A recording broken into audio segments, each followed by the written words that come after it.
네, 예배 시작하도록 하겠습니다. 5월 4일 달빛교회 주일 예배 하나님께 드리도록 하겠습니다. 예배로의 부름으로 시작하겠습니다. 다 같이 자리에서 일어나 주십시오.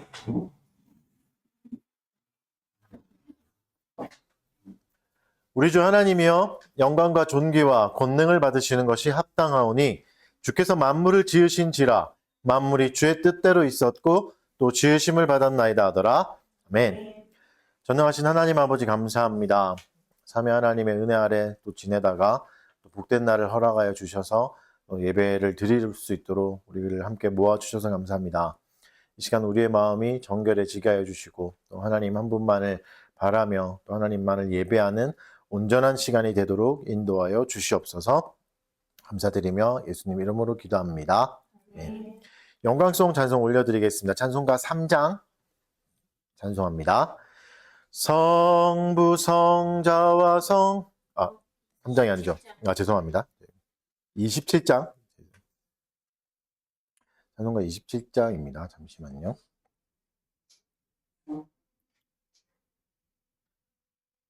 (27장) 빛나고 높은 보좌와 찬송하겠습니다.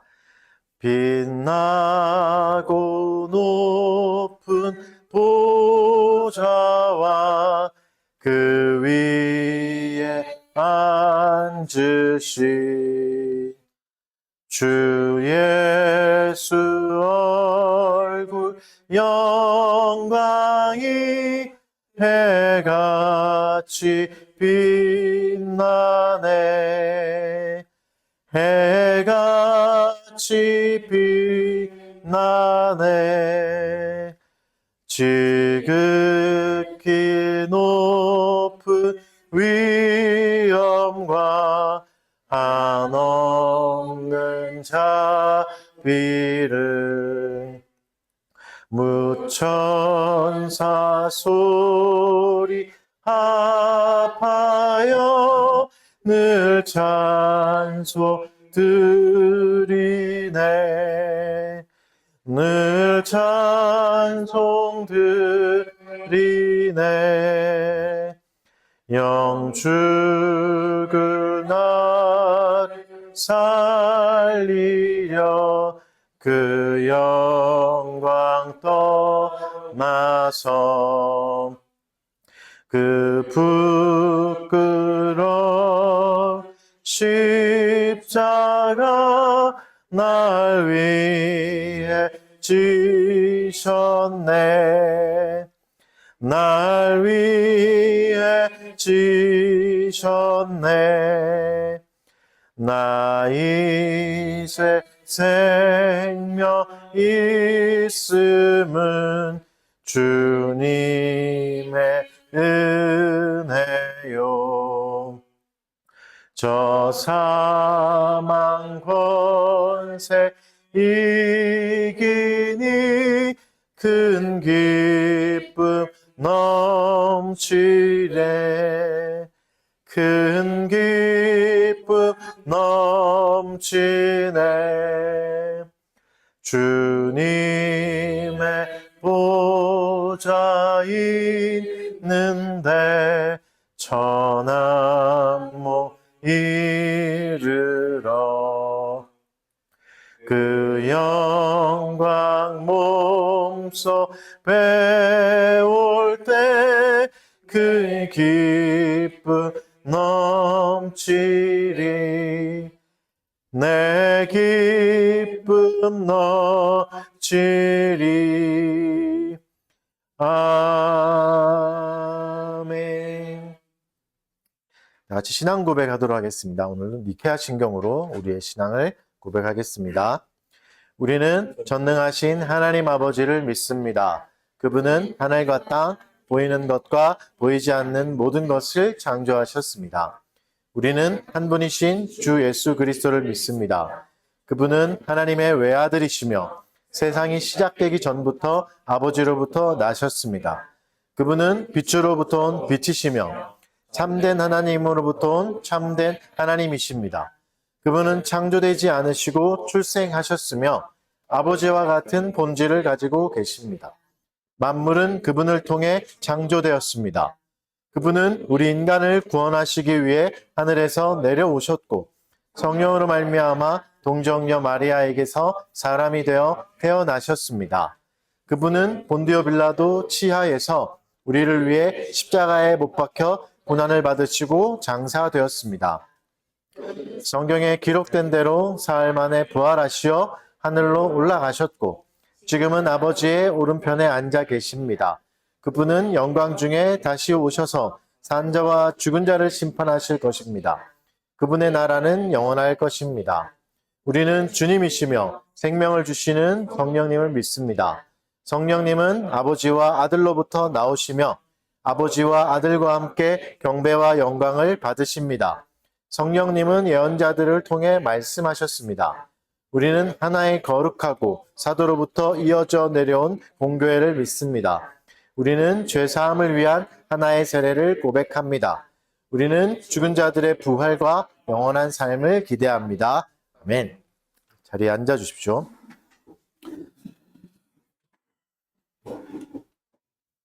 이제 웨스트민스터 대의문답 134문부터 136문의 내용으로 하나님의 계명 10계명을 이제 교독하도록 하겠습니다. 134문부터 136문 6계명 부분을 보겠습니다.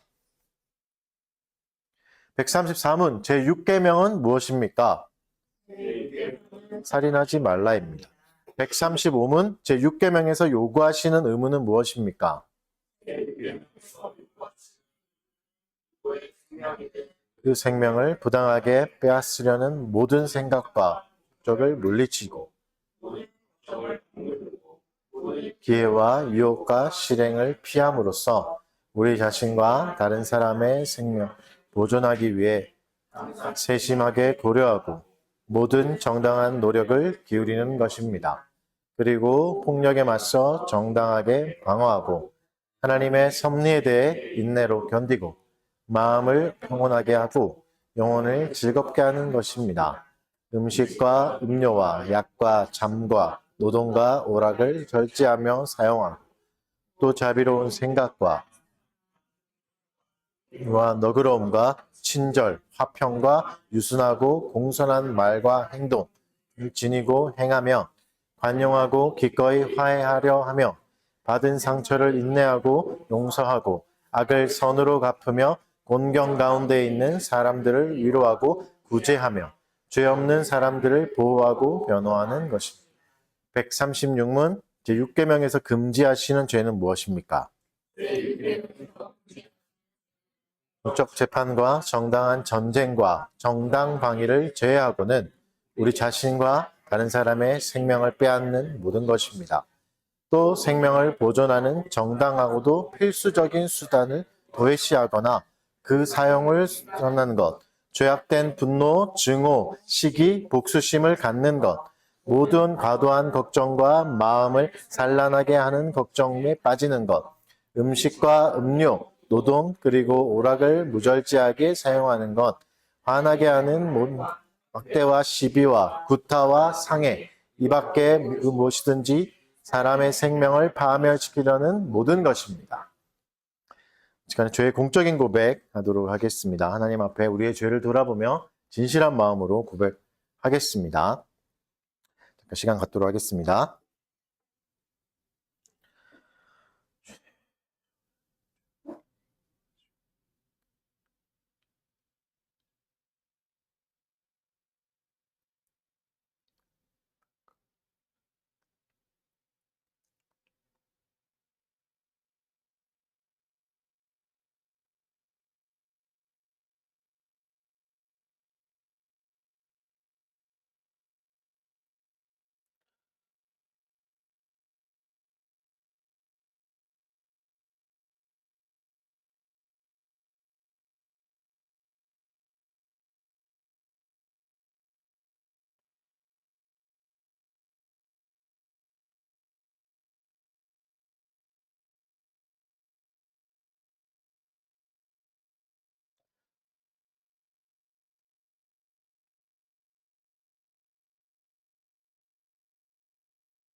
다시 우리를 불쌍히 여기셔서 우리의 죄악을 발로 밟으시고 우리의 모든 죄를 깊은 바다에 던지시리이다.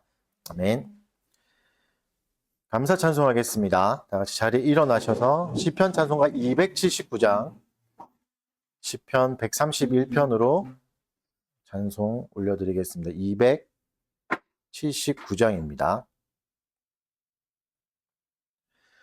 주여 나의 마음 교만하지 않고 주여 나의 눈이 높지 아니하나이다. 내가 큰 일들과 미치지 못할 일 귀한 일에 힘쓰지 아니하나이다. 실로 내 심령이 고요하나이다. 어미 품에 아기같이 만족하나이다. 나의 중심 또한 아기와 같으니 이스라엘아 영원히 주를 바랄지다. 아멘. 자리에 앉아 주십시오. 묵회 기도하겠습니다. 산이 생기기 전 땅과 세계도 주께서 조성하기 전 곧 영원부터 영원까지 주는 하나님이시니다. 아멘. 영원부터 영원까지 동일하시며 권능과 자비로 만물을 다스리시는 거룩하신 하나님 아버지, 오늘도 변함없는 사랑과 신실함으로 저희를 은혜의 보좌 앞에 불러주시고 거룩한 주님의 날에 함께 모여 주님을 예배하며 그 얼굴을 구하게 하시니 감사드립니다. 하늘과 땅의 모든 권세가 주님께 있음을 고백하며 존귀와 영광을 오직 주님께만 올려드립니다. 그러나 주님, 이 시간 저희의 연약하고 죄된 모습을 주님 앞에 정직하게 내어놓습니다. 주님께서 저희에게 베풀어 주신 수많은 은혜와 특권들을 기억합니다. 복음의 밝은 빛을 비추어 주시고 진리의 말씀을 들려주시며 또 성령의 감동으로 깨닫게 하시는 놀라운 사랑을 받았음에도 불구하고 저희는 종종 그 빛 가운데 합당하게 행하지 못했음을 고백합니다. 가장 가까이에서 주님의 임재와 권능을 경험하고도 마음이 완고하여 회개에 이르지 못하였고 영적인 무감각과 세상적인 염려에 빠져 주님의 부르심을 외면할 때가 많았습니다. 특별히 저희 안에 깊이 뿌리 박힌 교만의 죄를 고백합니다. 스스로 높아지려는 명백한 죄악뿐만 아니라 다른 이들의 인정과 또 평가에 목말라 하며 저희의 가치를 세상적인 기준과 나의 성취에 두려 했던 숨겨진 교만을 용서하여 주시옵소서. 하나님의 형상으로 지음받은 존귀함을 잊고 사람들의 시선과 칭찬에 얽매여 참된 자유와 평안을 누리지 못했습니다.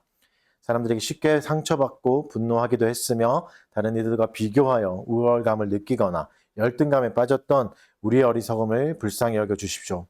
은혜의 특권마저도 당연하게 여길 때가 많았고 감사를 잃어버리고 오히려 자기의 의를 쌓는 도구로 삼았던 우리의 완악함을 용서하여 주십시오. 긍휼이 풍성하신 하나님 아버지, 이 시간 우리의 모든 죄악을 예수 그리스도의 보혈로 덮으시고 깨끗하게 씻어 주시옵소서. 우리의 힘과 의지로는 이 교만의 깊이에서 벗어날 수 없사오니 오직 주님의 은혜를 구합니다. 성령님, 우리의 마음을 새롭게 하여 주시고 완고한 마음 대신 부드러운 마음을 주셔서 어두운 영의 눈을 밝혀주시고 우리 안에 있는 숨겨진 죄악을 보게 하여 주십시오. 그리하여 진정으로 애통하며 회개할 수 있도록 도와주십시오. 하나님의 은혜 없이 설 수 없는 우리에게 주님의 지혜와 계시를 허락하여 주십시오. 세상의 지혜나 스스로의 경험을 의지하는 교만한 마음을 버리게 하여 주시고 어린아이와 같이 겸손히 주님을 의지하며 배우려는 마음을 주시옵소서. 오직 예수 그리스도를 통하여서만 하나님 아버지를 알 수 있사오니 중보자 되시는 예수님을 더욱 깊이 알아가게 해주시며 그 안에서 우리의 참된 가치와 정체성을 발견하게 하여 주십시오. 사람들의 평가나 세상의 기준이 아닌 주님의 변함없는 사랑과 은혜 안에서 참된 만족과 자유를 누리게 하여 주십시오.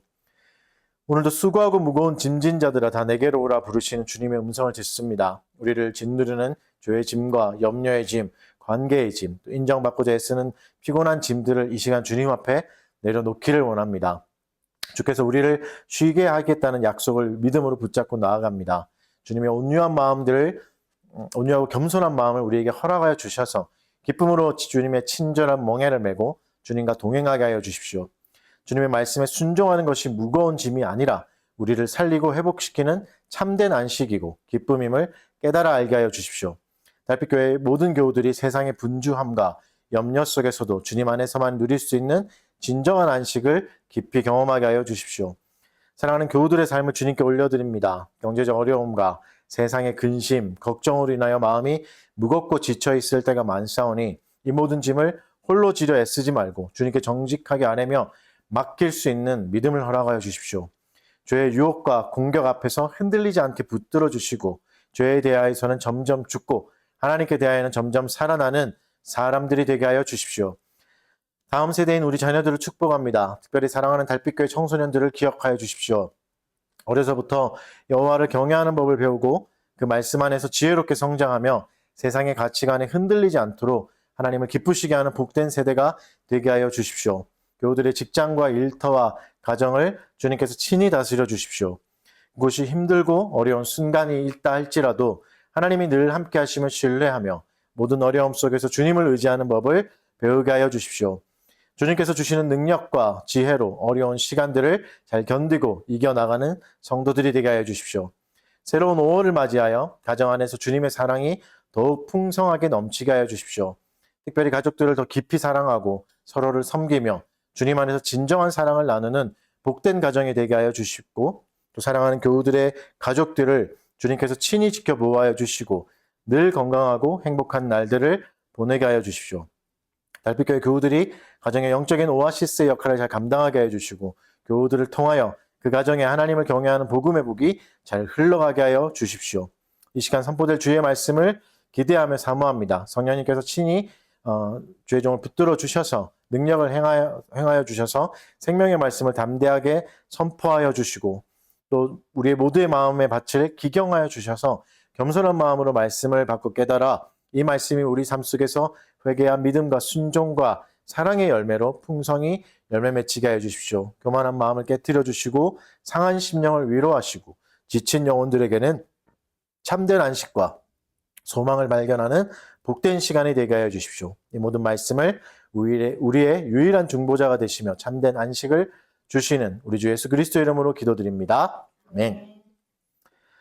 말씀 보겠습니다. 오늘 말씀은 마태복음 11장 20절에서 30절까지 말씀입니다. 마태복음 11장 20절에서 30절 말씀.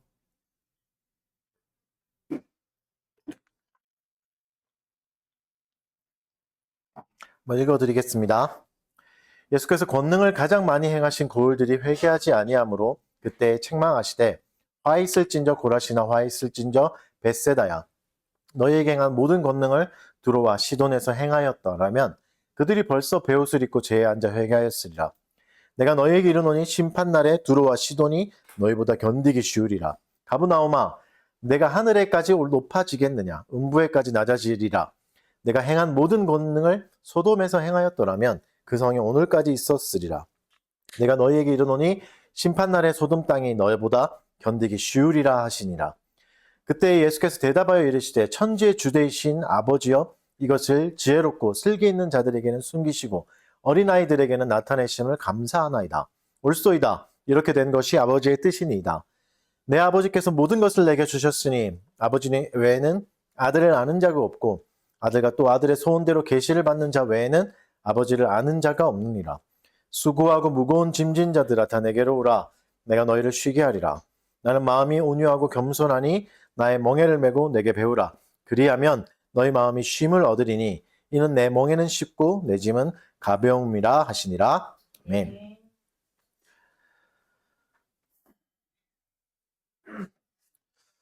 네, 오늘은 마태복음 44번째 시간입니다. 그래서 오늘까지 하고 마태복음 2번째 강해 시리즈는 이제 종결을 맺고 다른 본문으로 강해를 시작하도록 하겠습니다. 특권의 무게, 교만의 깊이, 안식의 은혜라는 제목 가지고 말씀 전하도록 하겠습니다. 우리는 도시에서 살아가고 있죠. 달빛교회도 이제 도시에서 예배를 드리고 있는 교회고, 모두가 다 도시에서 사는 분이다 보니까 도시를 잘 아시죠? 도시는 점점 사람이 이제 모이고 있잖아요. 이제 수도권에서 20대 이하의 49%가 지금 수도권에 거의 있습니다. 수도권에서만 지금 절반 정도가 되는, 과하게 말하면 절반 정도 되는 신생아들이 수도권에서만 태어나는 거죠. 도시가 가진 매력이 있기 때문에 그렇겠죠. 특유의 매력이 있습니다. 많은 사람들이 도시의 삶의 회의도 느끼고, 자연을 벗삼아 살고 싶다, 시골 가서 살고 싶다 이런 말도 하지만 쉽게 도시를 떠나지는 못합니다. 이 매력을 포기하기가 쉽지 않기 때문에 그렇겠죠. 도시에는 일단 뭐가 있을까요? 풍요로운 자원이 있겠죠. 어디든지 쉽게 이제 접근할 수 있는 자원이 있고, 또 신앙적인 측면에서 볼 때 복음을 들을 수 있는 기회, 그나마 좀 양질의 설교를 들을 수 있는 기회가 좀 도시가 좀 더 상대적으로 많을 수 있잖아요. 그러나 이제 도시가 항상 좋은 것만 제공해 주지는 않습니다. 우리가 느끼듯이 도시는 일단 치열한 경쟁을 요구합니다. 사람이 많다 보니까 뭘 해도 줄을 잘 서야 되고 경쟁을 해야 됩니다. 살아남으려면, 도시에서 계속해서 살아남으려면 게을러서는 안 되죠. 뭔가 더 쥐어짜내서 열심히 하지 않으면 안 됩니다. 그래서 때로는 나의 미래도 포기해야 되고 건강도 포기해야 하면서 밤잠도 줄이고 막 일해야 될 정도로 어렵게 만들기도 하는 곳이 도시죠. 신앙적인 부분도 마찬가지입니다. 도시에 교회가 많지만 교회 안에서 영적인 공허함을 느끼면서 살아가는 사람도 여전히 많습니다. 우리는 어떤가? 여기 계신 분들은 어떤 것 같습니까? 도시의 편리함 속에서 여전히 영혼의 무거운 짐을 지고 살아가는 건 아닌가? 점검해 보시길 바랍니다. 오늘 이제 본문이 예수님이 갈릴리에 있는 도시들을 말씀하시거든요. 엄중한 경고를 내리십니다. 갈릴리의 도시에게. 그러니까 이곳이 대표적으로 이제 예수님이 기적과 또 말씀을 통해서 많은 특권들을 가장 가까이서 누렸던 도시들입니다. 예수님을 가장 가까이서 보았고, 예수님이 하셨던 성경에 나왔던 기적들을 대부분 맛본 사람들이 이 도시의 사람들이잖아요. 다른 도시보다 더 큰 유익을 누린 겁니다. 근데 어떻게 됐죠? 결과적으로 회개하지 않았고 복음에 대해 무심히 넘어가 버렸습니다. 그래서 오늘 본문은 이것을 교만함이라고 지적합니다. 예수님의 권능을 가장 많이 경험한 도시들을 책망하시는 거죠. 이들이 누렸던 특권이 오히려 심판의 근거가 된 겁니다. 오늘날 우리도 그렇습니다. 어느 때보다 풍성한 복음의 시간을 살아가고 있죠. 조금만 노력한다면 양질의 설교들, 한국뿐만 아니라 외국에 있는 설교들도 다 들을 수 있고 어떤 자료들도 다 접근할 수 있는 시대를 살아갑니다.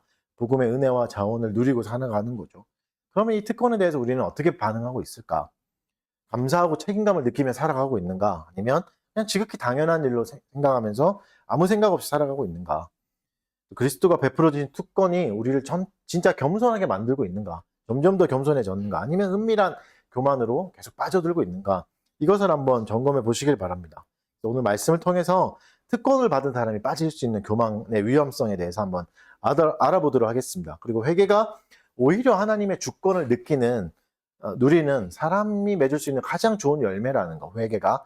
그것도 한번 생각해 보겠습니다. 또 마지막으로 또 진정한 겸손은 예수님이 주시는 참된 안식을 누리는 것, 또 참된 안식 속에서 그 겸손이 발견된다는 것도 살펴보도록 하겠습니다. 오늘 본문을 보면 예수님이 이제 처음으로 적대감을 드러내시는 본문입니다. 이때까지의 상황과 완전 달라요. 적대감을 드러내시며 굉장히 강하게 책망하십니다. 그 대상은 어디였죠? 도시였습니다. 고라신, 벳세다, 가버나움이라는 도시를 가리켜서 책망하십니다. 가버나움은 가장 유명한 곳이죠. 예수님의 갈릴리 사역 본부라고 할 수 있는 곳입니다. 예수님이 가장 많이 활동하셨던 곳이 가버나움이죠.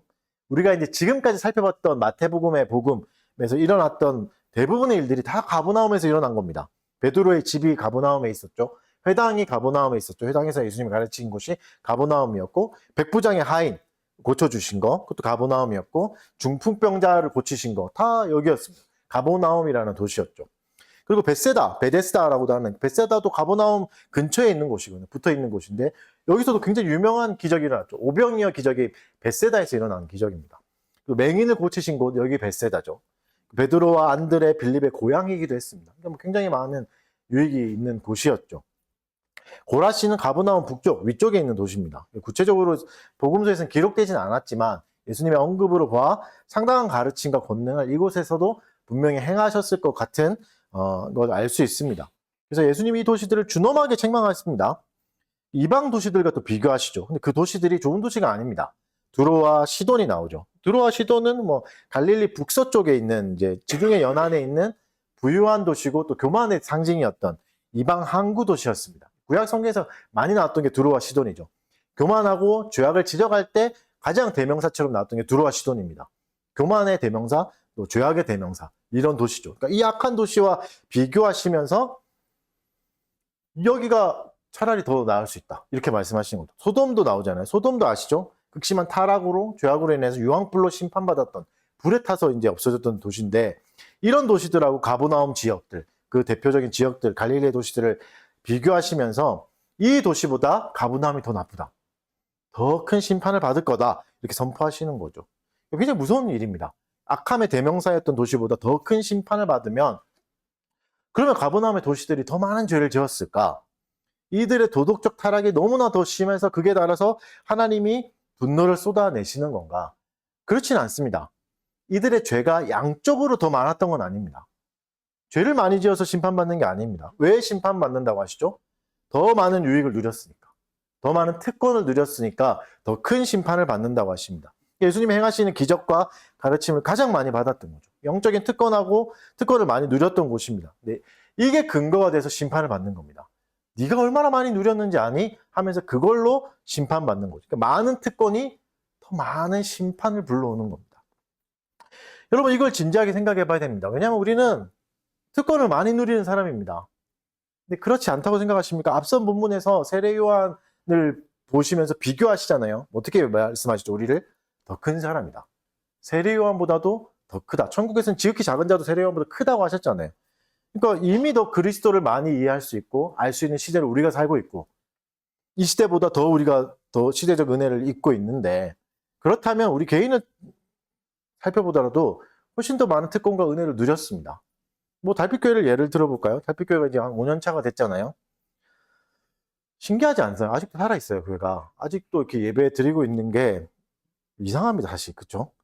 뭐 서로 잘 알잖아요. 뭐 저와 여러분이 잘해서 교회가 이렇게 유지된 건 아니라는 거 다 알잖아요. 그럼 어떻게 생존했을까? 은혜인 거죠, 이게.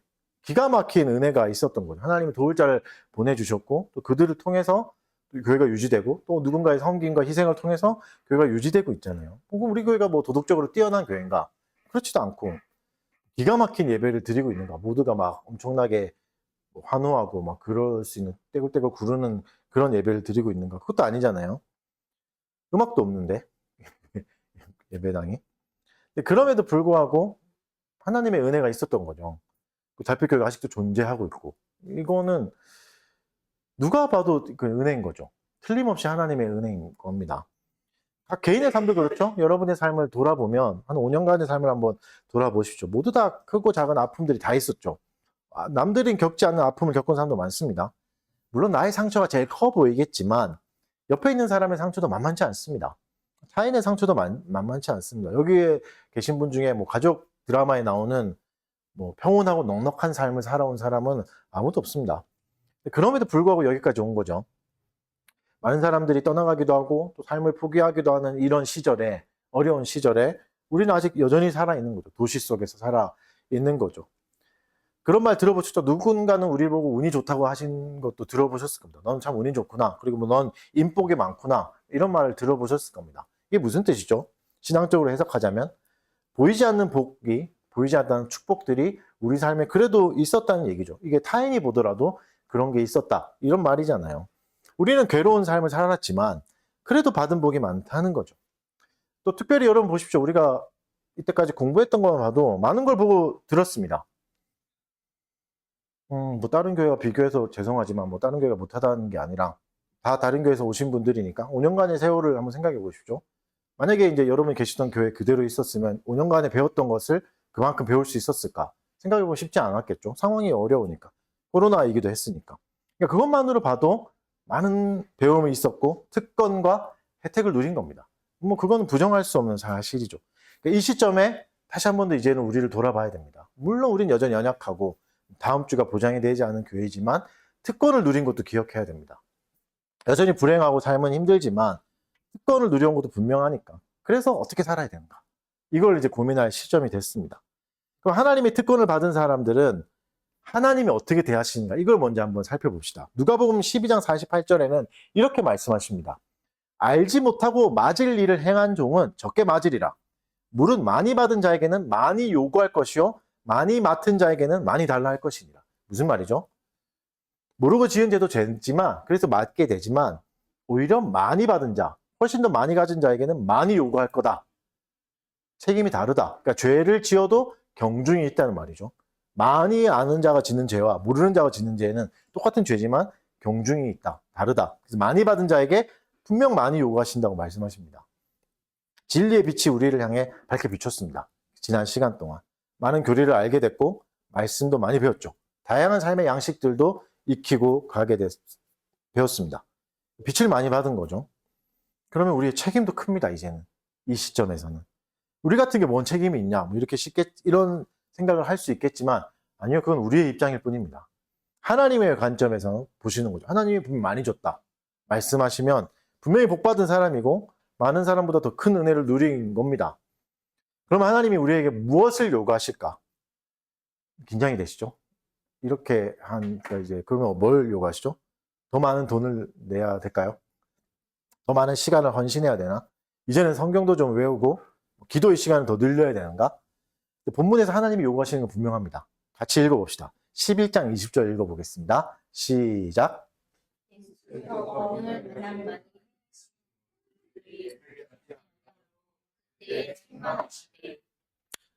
뭘 책망하신 거죠? 회개예요, 회개.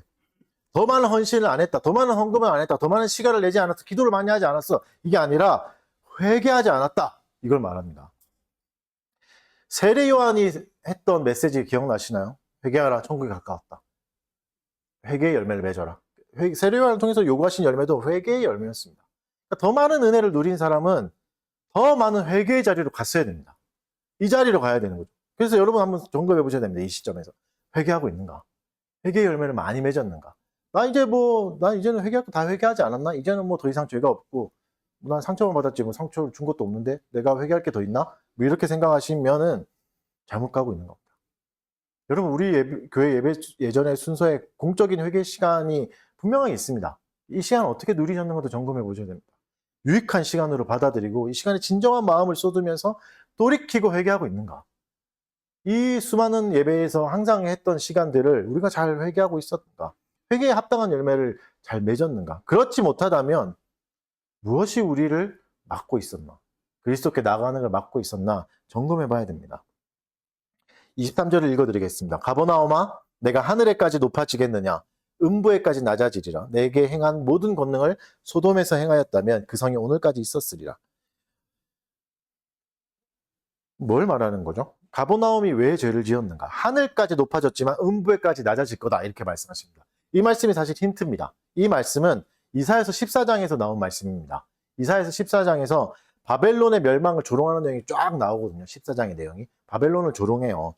그러면서 하늘까지 높아졌던 바벨론이 하나님의 심판을 받아서 땅에까지 떨어졌다. 이렇게 말씀하십니다. 조롱하십니다. 그럼 바벨론은 왜 멸망했죠? 교만이었다고 분명히 말씀하십니다. 이사야서 14장은 이게 교만이었다고 분명히 말씀하십니다. 우리가 왜 회개의 열매를 많이 못 맺었는가? 교만입니다. 교만하기 때문에 회개의 자리에서 멀어지게 하는 겁니다. 물론 이렇게 생각할 수 있겠죠. 뭐 내가 그렇게 교만하지 않은 것 같은데 오히려 나는 너무 자존감이 떨어질 정도로 겸손한데 아무것도 가진 게 없는데 이렇게 생각할 수 있습니다. 근데 교만은 우리가 생각하지 않는 방향으로 열매 맺히기도 합니다.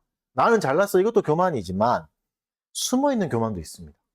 현대인들에게 가장 많이 발현되는 도시에 살아가는 사람들에게 발현되는 교만 중에 하나가 이런 숨어있는 교만입니다. 가버나움의 교만은 스스로 높아지려는 명백한 모습이었지만 스스로 높아지려는 마음은 교묘하게 우리를 속여서 숨어 있습니다. 대표적인 것이 왜곡된 인정욕구입니다.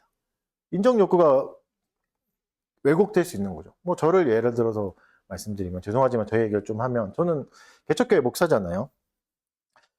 그러다 보니까 이제 어디를 가서든지 저는 개척교회 목사입니다. 이렇게 하면 동정의 눈빛을 받습니다. 일단 불쌍하게 여기고 있고, 그래서 뭐 밥은 먹고 다니냐 뭐 이런 말 가장 많이 듣죠. 그러면서 이제 물론 감사합니다. 그런 것도 불쌍하게 날 여겨준 건 너무 감사한 거죠. 근데 이제 그거에서 끝나지 않고 이제 무시당하기도 합니다. 무시당할 때도 꽤 많습니다. 너무 게으른 거 아니냐 뭐 이렇게 이제 보시는 분들도 있고 뭐 여러 가지 상황들이 있죠. 그래서 무시한 사람들 앞에 있으면 좀 속상할 때가 많죠. 그때 이제 이런 마음이 불쑥불쑥 솟기도 합니다. 나를 무시 못하게 뭔가 보여줘야지. 본때를 보여줘야 되겠다. 이러면서 이제 생각해보고 내가 보여줄 수 있는 게 뭐가 있을까? 해보니까 뭐 햄버거 한 10개 먹을 수 있는 거? 뭐 이런 거밖에 없잖아요. 뭐 보여줄 수 있는 게 없는 거예요. 뭐 그래도. 그러니까 그래서 이제 여러분 이걸 생각해본다. 이게 옳은 반응일까? 나를 무시해? 그럼 내가 보여주겠어. 본때를 보여주겠어. 이런 마음이 충분히 생길 수 있는데 이게 합당한 마음인가? 합당한 반응인가? 그러니까 수많은 무시와 오해 속에서 내가 어떻게 반응하는 것이 하나님 앞에 합당한 건가? 더 강해지고 더 큰 사람이 돼서 나를 절대 무시 못하게 하는 게 하나님의 작정과 섭리 안에 있는 일일까? 이걸 좀 생각해 봐야 됩니다. 이게 진짜 하나님의 작정과 섭리 안에 있는 일일까? 내가 무시당해서 더 강해지고 더 세져가지고 나를 무시 못하게 하는 하나님이 진짜 계획인가? 여러분 우리를 다시 한번 생각해 보시죠. 우리는 하나님의 형상이잖아요. 사람의 타락된 형상에서 우리가 나온 게 아니라 하나님의 온전한 형상에서 우리가 나온 거잖아요. 그러면 우리는 본래 존귀하게 지음을 받은 겁니다. 물론 지금은 하나님과의 교제가 끊어져서 타락된 존재지만 애초부터 우리는 존귀한 존재를 시작한 거죠. 이 가치를 너무 자주 잊어버립니다.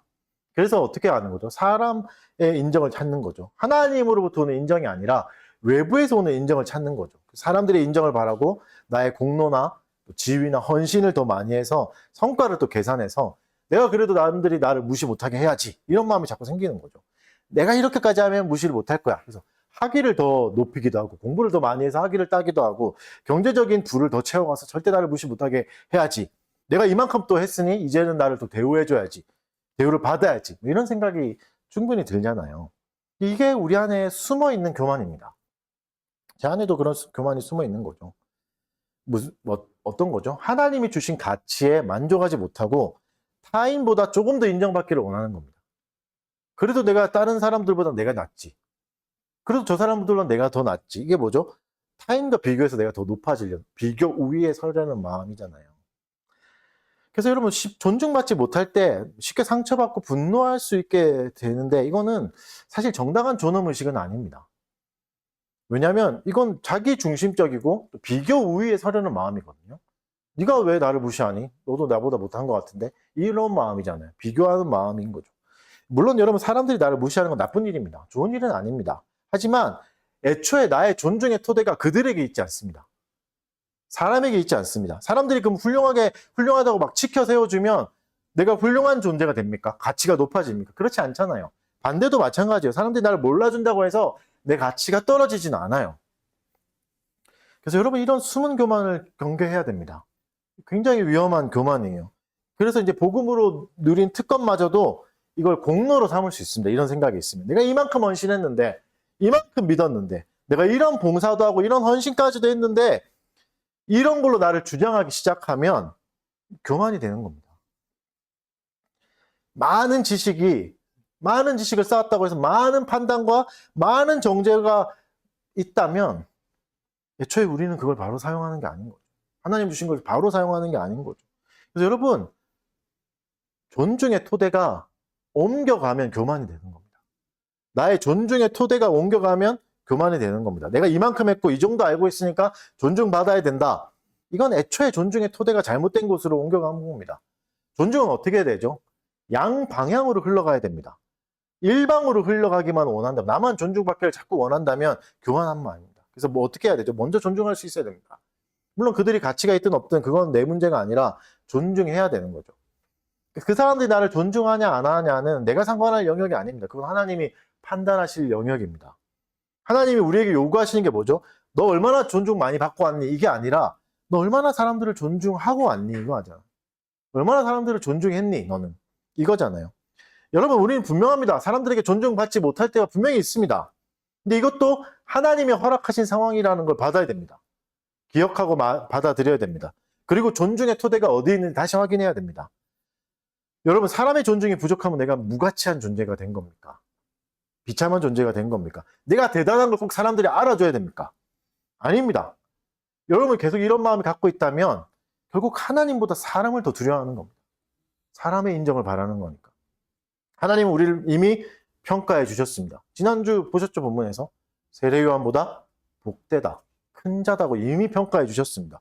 그런데 이 하나님이 알려주신 가치의 기준을 무시해버리고 사람의 평가로 기준을 바꿔버리는 순간 우리는 사람의 인정을 우상으로 만드는 겁니다. 왜죠? 하나님보다 높게 평가하잖아요. 하나님의 평가를 안 듣고 사람의 평가를 더 듣는 거죠. 그러면 누구를 더 귀하게 여긴다는 겁니까?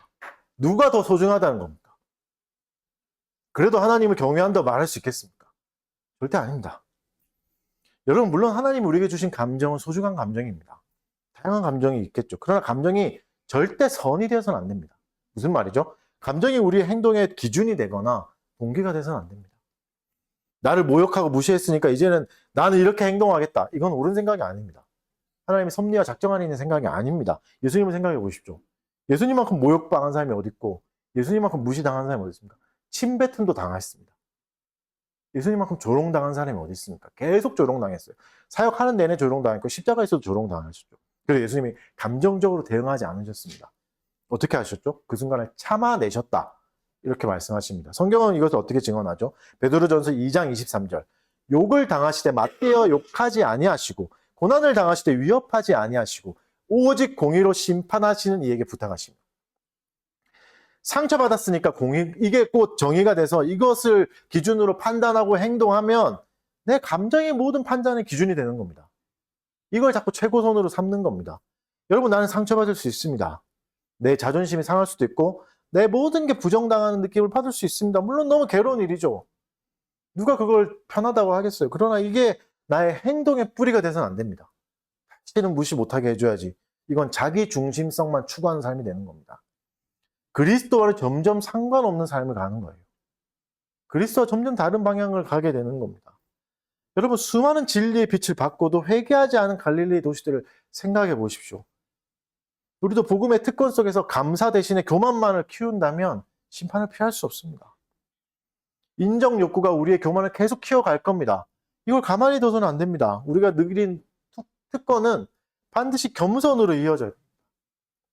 겸손의 모범은 어떻게 할 수 있죠? 그리스도를 추구하고 바랄 때만 얻을 수 있습니다. 겸손의 모범은 나가 낮아져야지가 아니라 그리스도를 바라볼 때, 그리스도를 추구할 때만 배워갈 수 있습니다. 그리스도께서 어떻게 행동하셨죠? 받는 존중보다는 주는 존중을 먼저 말씀하셨어요. 로마서 12장 10절.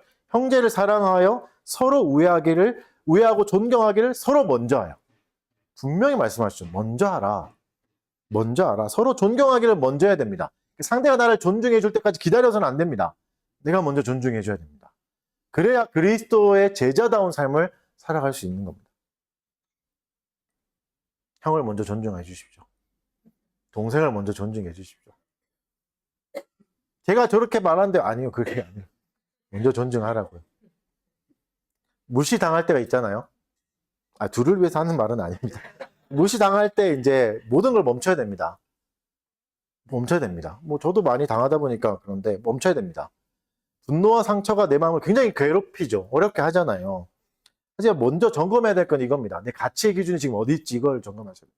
지금 가치의 기준이 옮겨간 건가? 저 사람에게로 옮겨갔는가? 저 사람의 입으로 옮겨갔는가? 이걸 점검해야 됩니다. 나를 무시한다고 해서 무시에 대해서 어떻게 반응해야 될지만 자꾸 생각하면 그리스도인답지 않은 삶으로 갈 가능성이 더 높아집니다. 그리스도가 우리를 어떻게 생각할지를 더 민감하게 보셔야 됩니다. 사람이 나를 평가할 수는 있지만 무시할 수 있지만 더 중요한 거는 그럼 예수님은 나를 지금 어떻게 보실까? 예수님 나를 어떻게 평가하실까입니다. 이게 더 중요합니다. 기도하십시오. 심호흡하시고 감정이 가라앉기를 기다리셔야 됩니다. 그 후에 반영해야 됩니다. 하나님의 기준에서 나를 살펴봐야 됩니다. 그리고 중요한 부분이 있죠. 날마다 나에게 복음을 계속 전해야 됩니다. 남이 나를 무시하는 게 참아지지 않는 사람들 있잖아요. 이 구절을 암송하십시오. 에베소서 1장 4절부터 6절 말씀. 다 같이 한번 읽어봅시다. 에베소서 1장 4절에서 6절 말씀 보겠습니다. 에베소서 1장 4절에서 6절.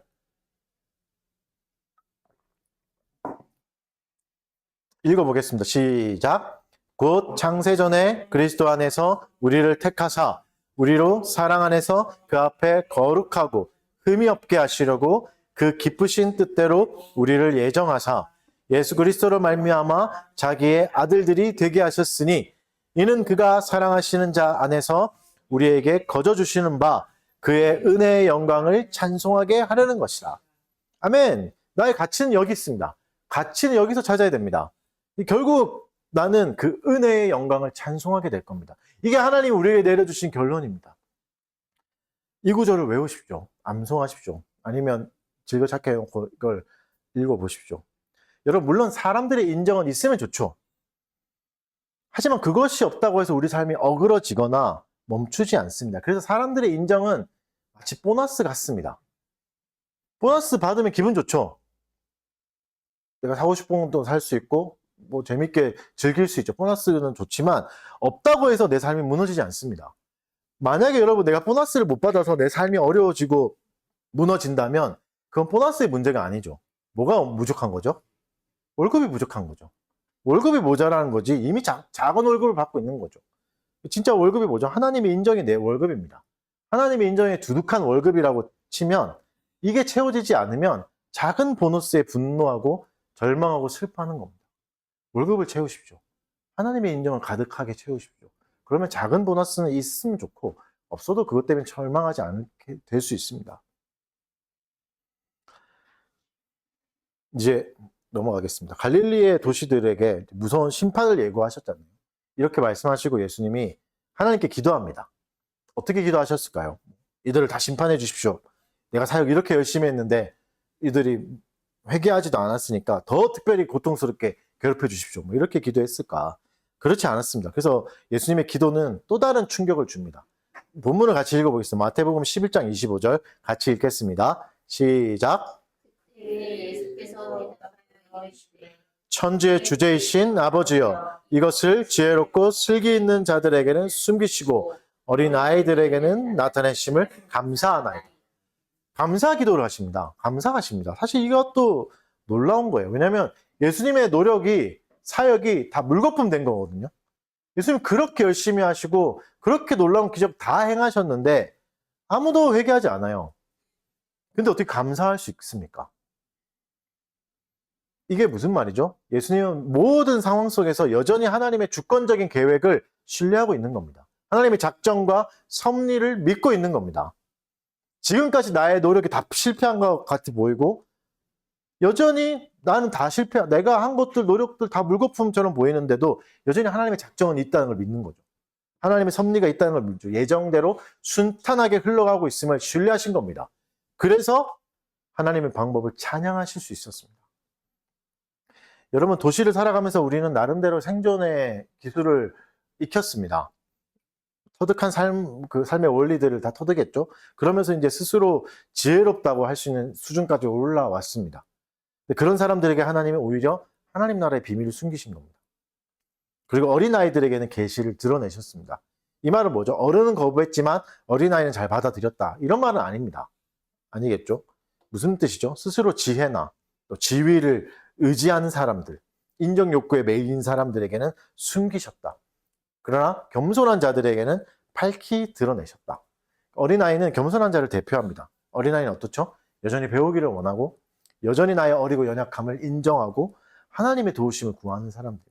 저는 여전히 하나님의 도우심이 필요합니다. 라고 하는 사람이 어린 아이인 거죠. 여러분, 하나님은 우리가 이해하기 어려운 방법을 사용하십니다. 역설적인 방법이죠. 이게 우리의 반대로 하나님이 항상 생활하신다, 역사하신다, 이게 아니라 우리의 지성이 미처 닿지 못하는 것까지도 하나님의 지혜는 미치고 있다는 겁니다. 내가 생각하지도 못하는 방법으로, 내가 저건 생각하지도 못하는 지역까지도 하나님의 계획과 지혜는 닿고 있다. 이 말씀입니다. 그래서 여러분, 겸손하게 하나님의 계획을 신뢰해야 됩니다. 그리고 억울하고 어려운 상황 속에서 여전히 하나님이 주권을 행하신다는 것을 믿으면 감사할 수 있습니다. 참된 지혜는 이렇습니다. 노력으로 얻는 게 아닙니다. 인간의 노력으로 얻는 게 아니라 하나님의 주권적인 은혜입니다. 그래서 더욱 겸손해야 됩니다. 다 끝났다고 생각할 때, 이제는 아무것도 없다고 생각할 때 하나님의 계획은 여전히 진행됩니다. 이 지혜 앞에 감사할 수 있는 사람이 진짜 겸손한 사람입니다.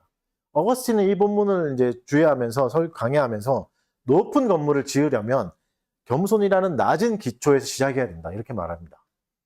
우리가 정말 좋은 걸 가고 싶으면, 그리스도의 삶을 따르고 싶으면 우리의 기초는 더욱더 낮아진 겸손이어야 됩니다. 그리스도를 따르는. 그래야 높은 건물을 세울 수 있죠. 이 겸손한 토대 위에 하나님이 세우시는 섭리라는 탄탄한 건물을 세워야 됩니다. 섭리가 필요한 겁니다. 이어서 예수님 놀라운 말씀을 하십니다. 27절 읽어보겠습니다. 11장 27절 시작.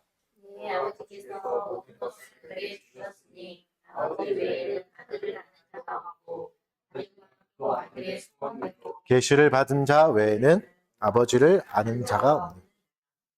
아버지께서 모든 것을 주셨습니다. 누구에게 주셨다고요? 우리가 아니라 하나님의 아들 예수 그리스도에게 주셨다는 거죠. 놀라운 선언이잖아요. 이 말은 결국 뭐죠? 하나님께 오는 길은 예수 그리스도밖에 없다. 예수 그리스도가 유일한 길이고 진리다, 생명이다. 이것을 알려주시는 겁니다. 그래서 이 본문은 하나님의 그리스도의 신성을 가장 잘 나타내는 본문입니다. 많은 교부들이 이제 이 본문을 주의하면서 이런 결론을 냅니다. 성자 예수와 성부의 관계를 서로의 본질을 완전하게 아는 관계다. 그래서 독특하게 상호적이고 배타적인 관계다. 서로 다르면서도 완전히 서로를 이해하는 유일한 관계다. 이렇게 설명하고 있습니다. 무슨 말이죠? 아들만이 아버지를 온전하게 계시할 수 있습니다. 그래서 우리는 그리스도를 중보자라고도 부르는 겁니다. 예수 그리스도를 통해서만 우리는 성부 하나님을 알 수 있는 거죠. 그리스도를 통하지 않고는 하나님을 알 수가 없습니다.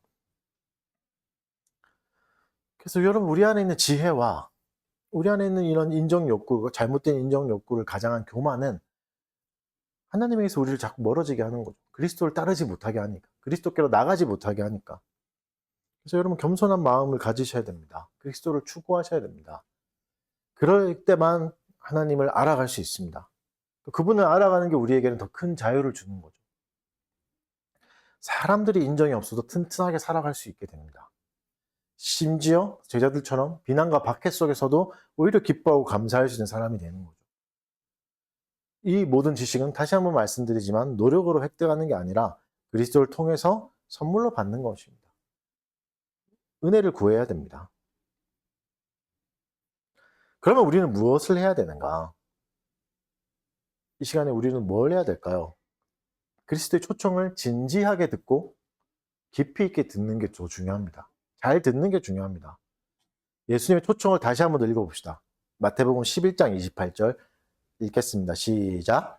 수고하고 무거운 짐진 자들아 다 내게로 오라. 내가 너희를 쉬게 하리라. 예수님이 우리를 초대하십니다.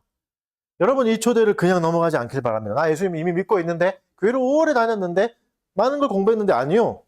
이 시간에 진지하게 예수님을 믿기를 바랍니다. 예수님을 믿으시길 바랍니다. 예수님이 우리의 짐을 다 알고 계십니다. 나의 죄의 짐, 율법주의의 짐, 나를 짓누르고 있는 생존 경쟁과 성과주의의 세상에 물들어버린 지친 마음과 관계의 어려움과 끊임없는 타인의 인정을 갈망하는 마음까지도, 그 마음이 주는 피로감까지도 예수님이 다 알고 계십니다. 그것을 가지고 있는 사람이면 나에게 오라, 이렇게 말씀하시는 겁니다. 여러분, 예수님께 가려면 대단한 인격을 가지거나 훌륭하고 멋진 사람이 되어야 되는 게 아닙니다. 그냥 죄의 짐을 지고 있다, 이걸 인정하면 되는 겁니다. 대단한 게 아니었어요. 어떻게 보면 가버나움이나 벳세다에게 요구하신 건 대단한 게 아니었다고요. 엄청난 사역을 해라, 나를 감동시킬 수 있는 행동을 해라, 헌신해라, 이게 아니었다고요. 나는 도저히 할 수 없습니다는 자기 포기가 있으면 됩니다. 내가 절대 못지 못하는 약점이 있습니다. 난 이걸 포기하지 못합니다 라는 인정이 있으면 됩니다. 여러분, 오늘 예수님이 우리의 모든 짐을 없애주실 겁니다. 예수님은 우리가 계속해서 죄의 짐을, 예수님은 우리가 죄의 짐을 계속 지고 가는 것을 놔두지 않으십니다. 절대 놔두지 않으십니다. 우리를 구원해 주실 겁니다. 죄의 짐을 건져 주실 겁니다. 왜죠? 약속하셨으니까. 그렇게 해주실 것입니다. 그래서 예수님이 이어서 이렇게 말씀하십니다. 나는 마음이 온유하고 겸손하니 나의 멍에를 메고 내게 배우라. 그리하면 너희 마음이 쉼을 얻으리니. 아니, 내 짐을 벗으라 그래놓고 왜 또 다른 멍에를 쥐라 하나, 이렇게 오해할 수 있지만, 멍에를 맨다는 것은 1세기 이제 그 고대 근동 1세기 유대 랍비 문헌에서는 이거는 관용적인 표현인데 가르침에 대한 복종을 말합니다. 멍에를 맨다 하는 것은 율법의 의무를 상징하는 거죠. 예수님의 멍에를 맨다는 것은 예수님의 가르침을 따른다 이런 표현입니다. 나의 가르침을 따르라는 거죠. 예수님의 말씀에 순종하는 것을 말하죠. 예수님이 오늘 어떻게 말씀하시죠? 나의 죄짐을 내가 지고 있는 죄짐을 가지고 오라고 말씀하십니다. 그러니 가져가십시오. 그리고 예수님의 멍에를 매십시오. 예수님의 가르침을 받아가십시오. 예수님의 멍에가 더 무거워 보입니까? 다 지킬 수도 없는 십계명, 이거 너무 어려운 거 아니냐, 무거운 거 아니냐 이렇게 생각할 수 있지만 예수님이 뭘 말씀하시죠? 자신의 성품을 말씀하십니다. 이걸 말씀하시면서 이게 무슨 말이죠? 나는 마음이 온유하고 겸손하다. 이런 내가 너에게 과한 걸 주겠니? 여러분 마음이 온유하고 겸손한 사람이 누군가에게 폭력적으로 행할 수 없고 누군가를 강압하지 않고 누군가를 강탈하지 않습니다. 그래서 그분이 주시는 멍에는 그분의 성품에 따라 가벼워지는 겁니다. 그래서 예수님의 가르침을 따르는 사람도 결국 이렇게 가는 거죠. 마음이 온유하고 겸손해지는 길로 가는 겁니다. 쉽다라는 단어가 나오는데 크리스토스 뭐 이런 단어인데 이지 뭐 이런 뜻이 아니라 친절하다, 유익하다, 내게 잘 맞다 이런 뜻을 가집니다. 그러니까 죄와 교만, 인정의 욕구들은 우리를 파괴하지만 예수님의 멍에는 오히려 우리를 살리십니다. 회복시키십니다. 우리에게 더 친절하게 대하시고 우리를 더 유익하게 하십니다. 말씀을 따르는 것이 우리를 더 친절하게 바꿉니다. 말씀을 따르는 것이 우리에게 더 유익합니다. 말씀을 따르는 것이 내게 더 잘 맞습니다. 그럼 가볍다는 것은 노력이 전혀 필요 없다 이런 말이 아닙니다. 죄나 율법주의의 짐처럼 억압적이지 않다, 파괴적이지 않다 이런 뜻이죠. 그래서 예수님의 멍에는 홀로 지는 짐이 아닙니다. 홀로 지라고 놔두시는 게 아니죠. 성령님이 함께 해주시죠. 주님과 함께 성령의 도우심으로 지는 거죠. 그래서 사랑의 수고라고 할 수 있습니다.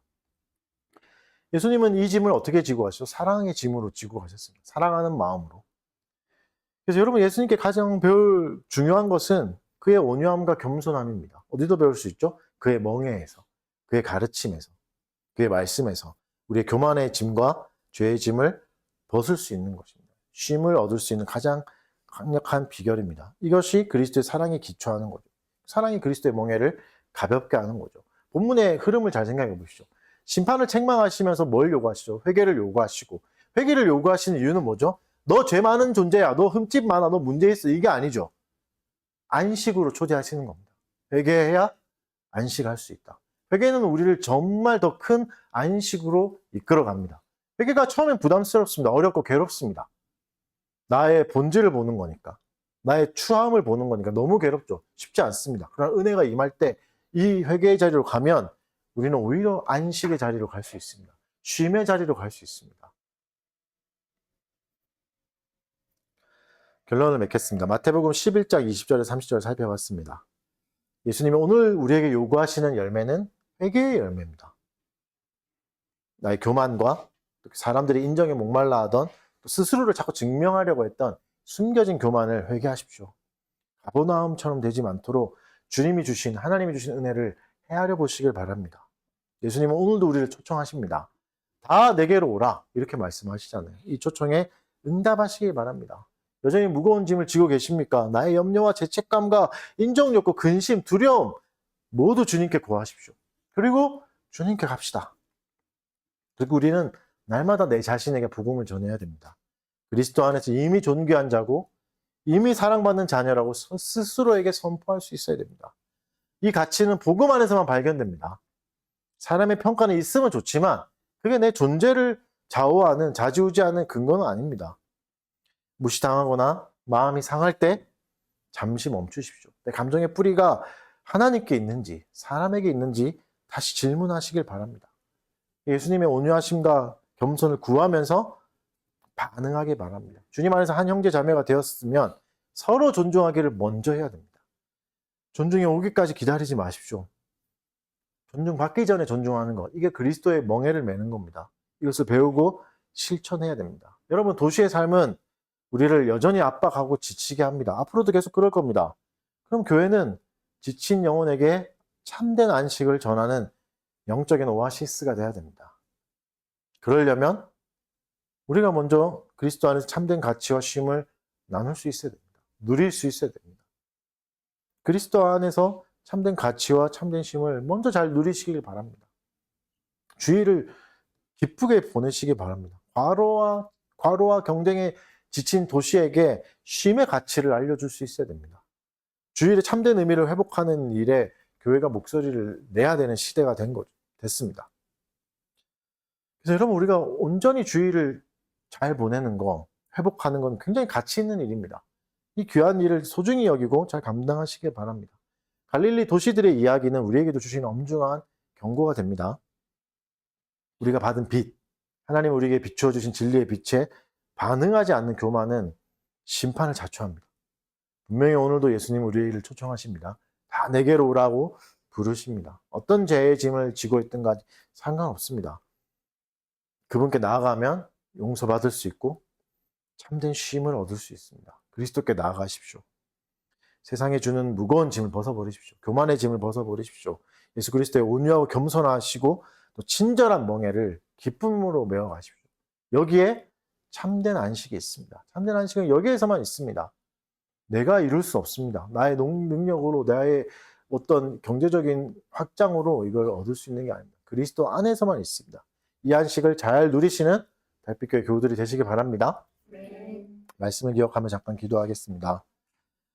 우리에게 참된 안식을 달라고, 또 주님을 잘 따르게 해달라고 시간 기도하도록 하겠습니다.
사랑하는 주님, 우리를 참된 안식의 길로 다시 초청해 주셔서 감사합니다. 회개하라는 말씀이 우리를 찌르는 괴로움이 아니라 진정한 안식으로부터의 초대임을 하나님 기억하게 하여 주시옵소서. 우리의 가치의 기준이 사람들에게 가지 않게 하여 주시고 복음 안에서 우리의 가치를 발견할 수 있게 하여 주십시오. 여전히 귀하다, 여전히 나의 자녀다라고 말씀하시는 주님의 음성 앞에 반응 아멘으로 화답하게 하여 주시고, 또 나의 가치를 정해주시는 하나님의 말씀을 믿고 그분의 기준에 따라 우리의 삶을 살아갈 수 있게 해주십시오. 참된 안식 속에 그리스도의 사랑을 풍성하게 누리게 하여 주십시오. 5월입니다. 또 우리의 사랑하는 가족들과도 이 안식의 기쁨을 잘 나누게 하여 주시고, 또 풍성한 복음을 잘 나눌 수 있는 달빛교회 모든 교우들이 될 수 있게 은혜 내려 주시옵소서. 감사드리며 예수님 이름으로 기도드립니다. 네, 시간에 성찬하도록 하겠습니다.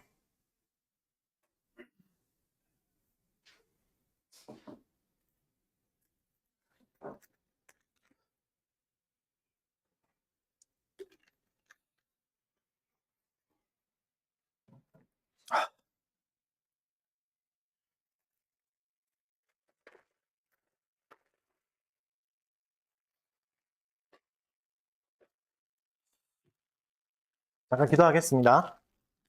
사랑하는 주님, 예수님께서 정하신 모범을 따라 떡을 나누려고 합니다. 이 떡 가운데 그리스도의 몸이 십자가에서 찢어지셔서 우리에게 나눠주시고 우리가 그리스도의 지체가 되었음을 믿게 해주시고, 믿음으로 참여할 때 실제적으로 우리의 죄악과 우리의 모든 것들 용서하시는 그 은혜, 또 하나 되게 하시는 하나님의 화목의 은혜가 우리 안에 있다는 것을 다시 한번 확증하는 은혜의 시간이 되게 하여 주시옵소서. 감사드리며 예수님 이름으로 기도합니다.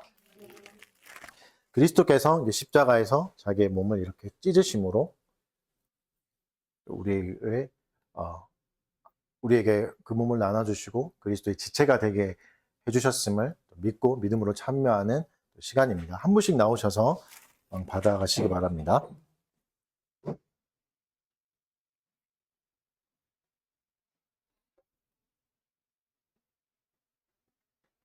그리스도의 몸입니다.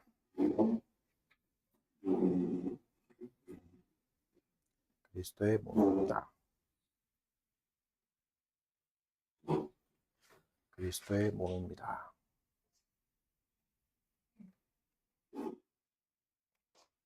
그리스도의 몸입니다.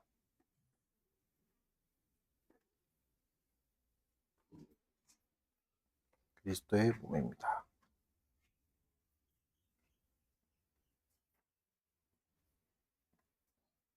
그리스도의 몸입니다.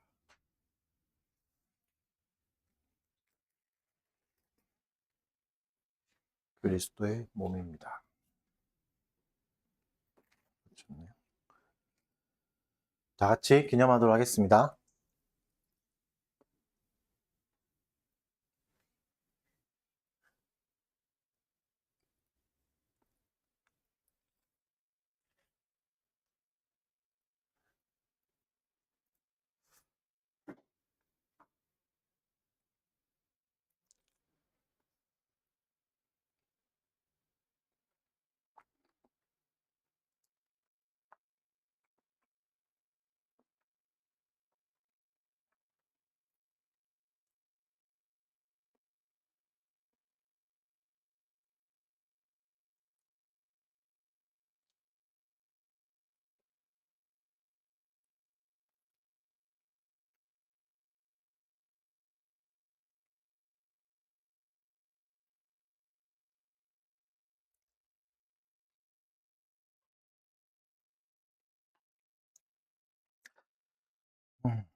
잔을 나누도록 하겠습니다. 잠깐 기도하겠습니다. 사랑하는 주님, 그리스도께서 명령하신 대로 잔을 나누려고 합니다. 이 피가 그리스도께서 십자가에서 흘리신 피를 상징하며 우리에게 실제적으로 우리의 죄를 사하게 하시고 영적으로 그리스도의 은혜에 참여하게 하신 것을 기념하고 기억하고 또 영적으로 유익을 실제적으로 누리는 시간이 되게 하여 주시옵소서. 감사드리며 예수님 이름으로 기도드립니다. 우리의 모든 죄악을 그리스도께서 십자가에서 이렇게 흘리심으로 피를 흘리심으로 사하여 주셨음을 또 기억하면서 믿음으로 참여하는 시간 갖도록 하겠습니다. 한 분씩 나오셔서 단을 받도록 하겠습니다.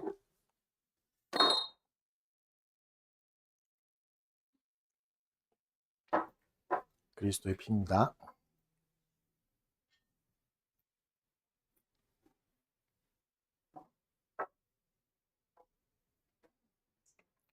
그리스도의 피입니다.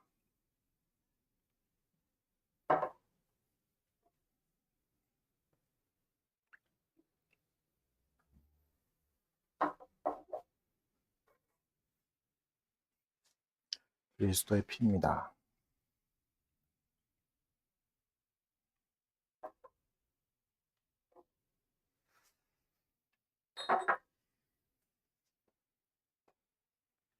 그리스도의 피입니다.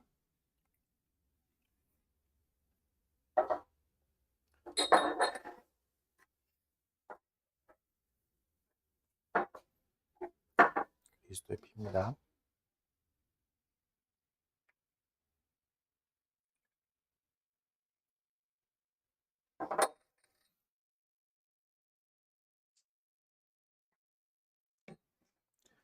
그리스도의 피입니다.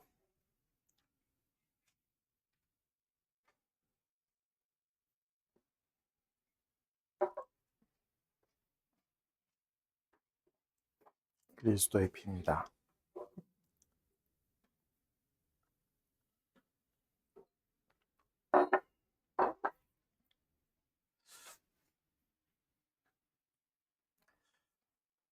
네, 다 같이 자리에 일어나셔서 찬송하겠습니다. 찬송가 272장. 고통의 멍에 벗으려고 예수께로 나갑니다.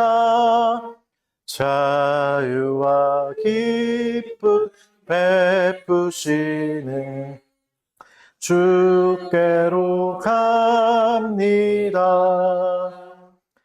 병든 내 몸이 튼튼하고 빈궁한 삶이 부해지며 죄악을 벗어 버리려고 주께로 갑니다. 낭패와 실망 당한 뒤에 예수께로 나갑니다. 십자가 은혜 받으려고 주께로 갑니다. 슬프던 마음 위로받고 생의 풍파 잔잔한 영광의 찬송 부르려고 주께로 갑니다. 교만한 마음을 내버리고 예수께로 나갑니다. 복 되신 말씀 따르려고 주께로 갑니다. 실망한 힘을 얻고 예수의 크신 사랑받아 하늘의 기쁨 맛보려고 주께로 갑니다. 죽음의 길을 벗어나서 예수께로 나갑니다. 영원한 집을 바라보고 주께로 갑니다. 멸망의 포구 헤어나와 평화의 나라 다다라서 영광의 주를 배우려고 주께로 갑니다. 헌상 기도하겠습니다. 사랑하는 주님 감사합니다. 우리에게 또 복을 베풀어 주심을 감사합니다. 주님, 우리가 주께 받은 복을 기억하게 하여 주시고 받은 만큼 주님께 잘 반응하게 하여 주시옵소서. 우리에게 주신 것들 또 은혜로 기억하며 또 주를 위해 내어놓습니다. 교회를 세우는 일에 사용하여 주시고 이웃을 사랑하는 일에 이 물질들 바르게 사용하게 해 주시옵소서. 또 물질을 또 건전하고 하나님이 원하시는 방향으로 사용하는 방법들을 익혀가는 또 달빛교회 교우들이 되게 하여 주시옵소서. 감사드리며 예수님 이름으로 기도드립니다. 강복선언으로 예배 마치도록 하겠습니다. 여호와는 내게 복을 주시며 너를 지키시기를 원하며 여호와는 그 얼굴을 내게로 향하여 내게 비추사 은혜 베푸시기를 원하며 여호와는 그 얼굴을 내게로 향하여 드사 평강 주시기를 원하노라. 아멘. 자리에 앉아 주십시오.